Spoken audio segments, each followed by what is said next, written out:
Painting of the Dragon. The man did not walk down the corridor. More machine than man, he glided a few inches above the thick carpet, the low hum of hydraulics and whine of motorized fans following him wherever he went. The cybernetics that replaced his internal organs clicked and whirred constantly, like the cogs in an antique clock, the intricate spinal components forcing the man to have a stiff, upright posture. His pallid skin and gilded metal augmentations reflected every hue from the neon lights of the megacity that blazed through the enormous wall-to-ceiling windows. His features had the sculpted beauty of years of plastic surgery, facelifts and filler, sharp cheekbones, square jaw, and a Roman nose, without the jowls, eye bags, or saggy skin under the chin that came with aging. Yet there was a rigidity to his face which, coupled with his dazzling blue eyes and a tendency to go for long intervals without blinking, gave him an eerie expression. Human serfs lowered their gaze and inclined their heads as he passed, a mixture of fear and respect on their faces. The man made his slow, methodical way along a vast maze of corridors. Each corridor was bland and minimalist in design, which contrasted sharply with the priceless collections of artifacts and memorabilia adorning the walls and alcoves. Relics of old Earth, a time of boundless paradise and prosperity before the new Dark Age descended upon humanity. Pieces of art, literature, invention, and technology, all from different time periods and places, long forgotten in the flow of time. The man always followed this route because he would often stop and admire one painting in particular, not necessarily because it was the most brilliantly composed or rendered painting from his expansive collection. It was more the feelings it evoked in him. In the painting, a woman lay on the ground, her palms clasped above her head as if begging for salvation. Her long hair and dress were wreathed in fire, and she looked desperately towards the heavens. Her bare feet nestled on a crescent moon, with a small smattering of stars interspersed about her person. Looming ominously above her, dominating the entire painting from each corner of the frame, stood a monster.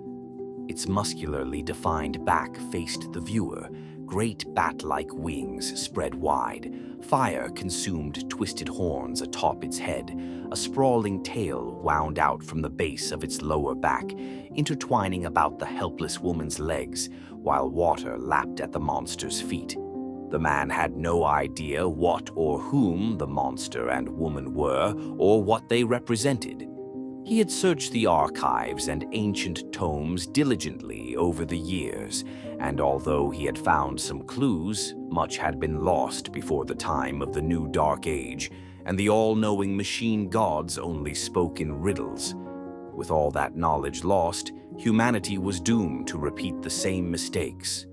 All the things we didn't learn, so were forced to relive the hard lessons. He often wondered if the painting was a metaphor of events long past, or a prophetic warning of what was to come. A hint of an impending omen. He doubted he would ever truly know. Thanks to the cybernetics and the never-ending supply of human sacrifices that provided him and his brethren with nutrients, he was practically immortal, yet he was certain that he would never truly discover the meaning behind the painting in his lifetime, let alone the name of the artist. It was one of the few thoughts that ever troubled him. Maybe that was what drew him to the piece and fanned his curiosity. With the cutting away of decaying mortal flesh, had he maybe sacrificed those essential elements that made him human? The small cares and worries of a normal, fleeting existence?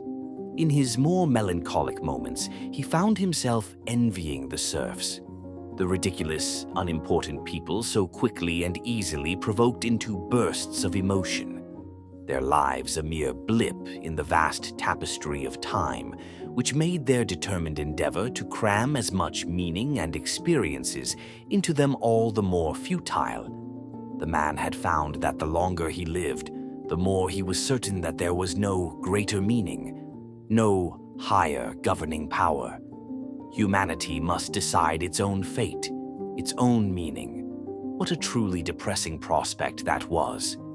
For a long time, he gazed at it, his mechanical limbs clicking as he raised a hand to place it over his heart, encased in its metal sarcophagus.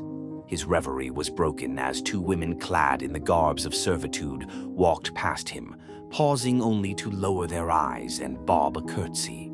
He sighed, turning away from the painting, and retraced his steps back down the corridor, this time at a more rapid pace.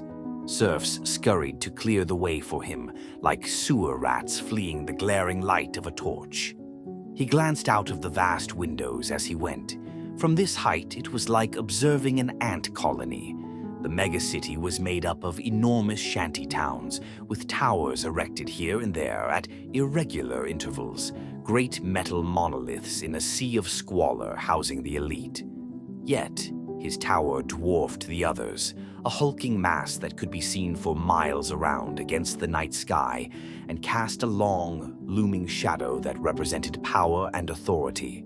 With his enhanced vision, the man focused in on the never-ending bustle of the shanty towns. The vendors were always open, day and night, touting their wares.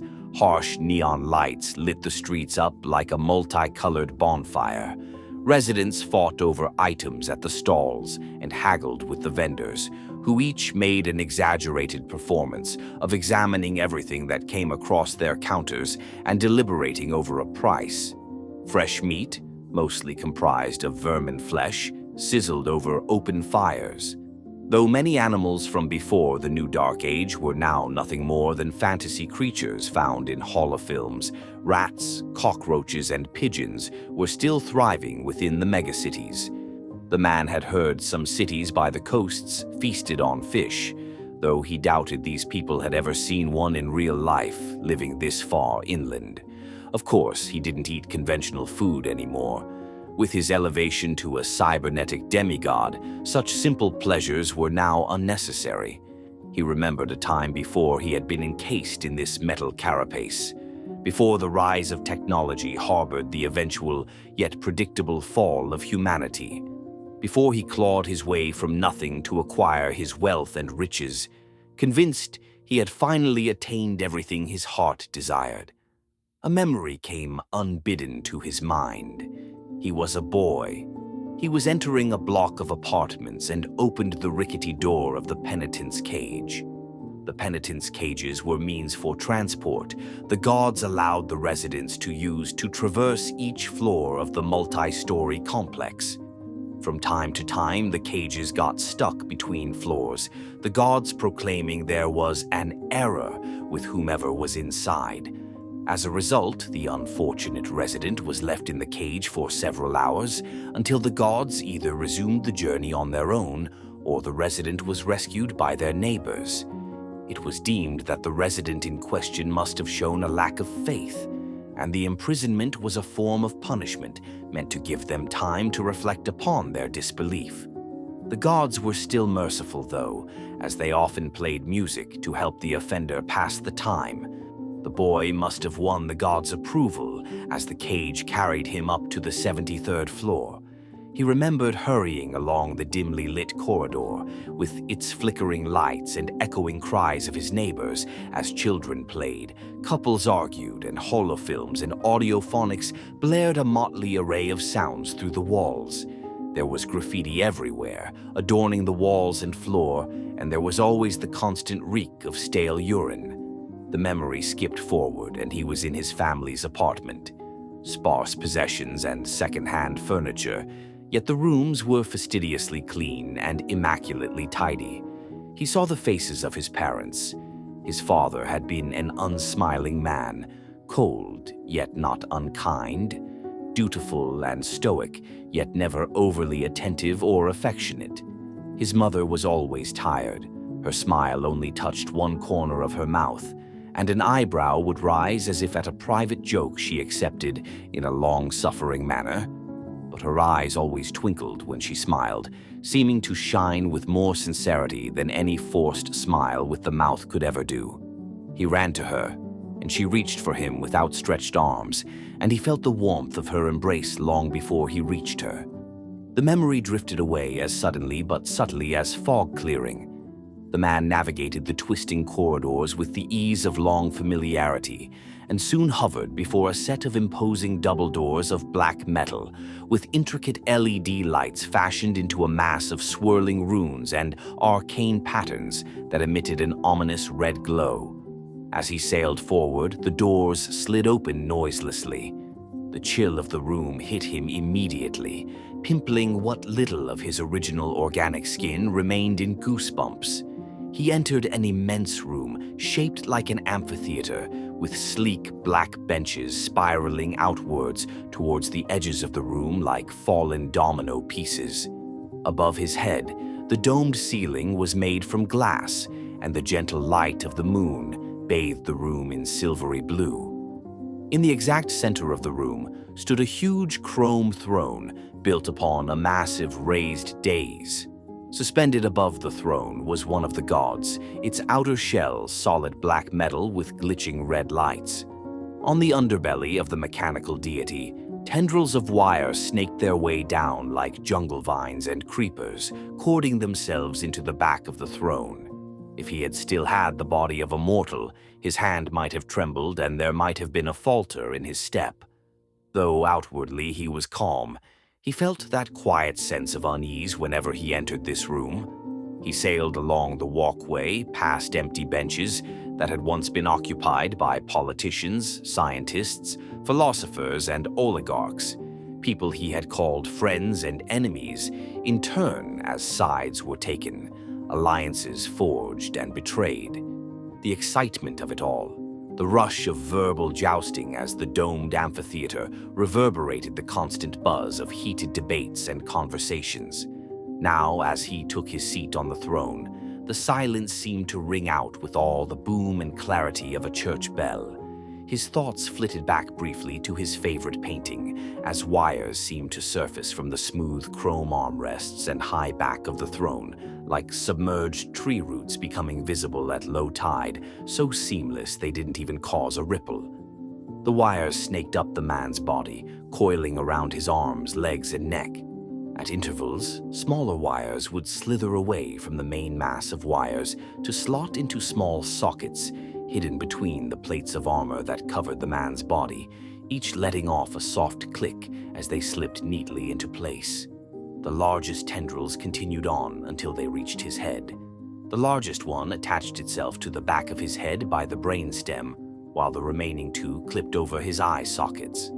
There was a hiss of hydraulics as the man eased back in the throne. The god loomed over him like a foreboding, fat-bodied spider, bathing him in flickering red light, but he felt no feelings of dread. Unlike the woman in the painting, he didn't shy away from his monster. There was no need. Rather, he welcomed it. He had been engulfed by his own demons long ago, but there was still one slither of salvation he desperately clung to. A smile that only touched one corner of his mouth appeared on his face as he allowed himself to escape into the realm of dreams, to be greeted by a warm embrace. He felt long before it reached him.